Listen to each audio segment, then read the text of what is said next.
আসসালামু আলাইকুম। হবিগঞ্জে এনসিপির নেতাকর্মীদের উপরে হামলা চালানো হয়েছে।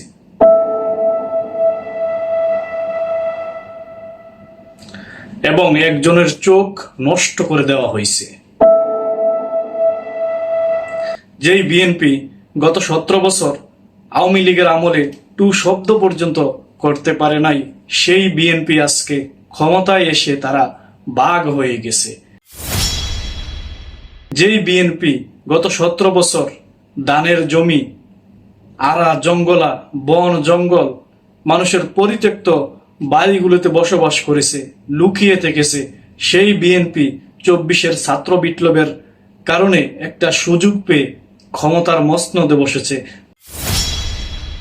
তারা আজকে মজলুম থেকে জালিমে পরিণত হয়েছে। এই বিএনপির লোকজন হবিগঞ্জে এনসিপির এই নেতাকর্মীদেরকে তারা যেভাবে মারধর করা হলো, যেভাবে নৃশংসভাবে তাদেরকে মারা হলো, দেখুন এই ভিডিওটা।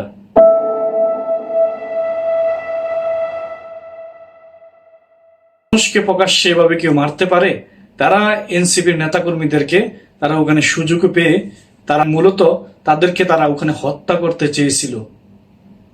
যাই হোক, ভাগ্য ভালো ছিল নাসিরউদ্দিন পাটোয়ারি, সার্জিস আলম এবং এনসিপির অন্যান্য নেতাকর্মীদের, সে কারণে তারা ওখান থেকে বেশি ফিরছে বিএনপির এই সন্ত্রাসী বাহিনীর হাত থেকে। এমনও হতে পারত শহীদ ওসমান হাদির অবস্থা গ্রহণ করতে হতো এনসিপির নেতাকর্মীদেরকে। একটা ছেলেকে দেখতেছেন সামনের ক্যামেরা দিয়ে তার চুল ঠিক করতেছে, সে হলো সম্ভবত কাঠের কেল্লার এডমিন। এই ব্যক্তি, তার সাথে আরেকজন, এবং এই লাল টি শার্ট পরা একটা ব্যক্তি দেখছেন পিছনে ছাত্র দল লেখা আছে। এরা বাঁশ দিয়ে, লাঠি দিয়ে, লোহার রড দিয়ে তারা এনসিপির নেতাকর্মীদেরকে ওখানে হত্যা করার জন্য আক্রমণ করেছে এবং তাদেরকে মেরেছে। একজনের চোখ নষ্ট করে দিয়েছে রড দিয়ে, চোখের মধ্যে ঘাই দিয়ে, এবং অনেককে তারা আহত করেছে। তো এই ঘটনার কি বিচার বাংলাদেশে হবে, বা বিএনপি কি এই হামলার বিচার করবে? আমার মনে হয় না, আমার সন্দেহ হয়। কারণ বিএনপি এই হামলার বিচার কখনো করবে না, এবং বিএনপি এই হামলার বিচার করার দুঃসাহস বা সাহস তাদের যেই নেতাকর্মী আছে তাদের এটা নাই। কারণ তাদের যেই নেতাকর্মীরা আছে তারা তাদেরকে কন্ট্রোল করতে পারছে না।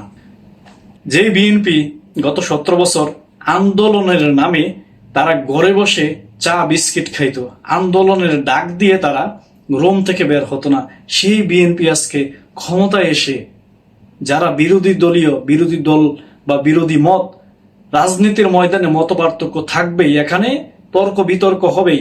একজনে তর্ক করলে আপনি তাকে তর্কের মাধ্যমে তাকে আপনি হারাবেন না, আপনি পেশি শক্তি দেখালেন, আপনি আপনার দলের শক্তি দেখিয়ে এনসিপির নেতাকর্মীদেরকে মারলেন। এটা মোটেও কাজটা ঠিক হয় নাই, যদিও এক মাগে কখনো শীত যায় না।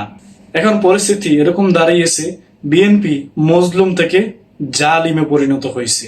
কিন্তু জালিমের অবস্থা বেশি দিন থাকে না, তবে জালিম সমাজে বেশিক্ষণ টিকে থাকতে পারে না।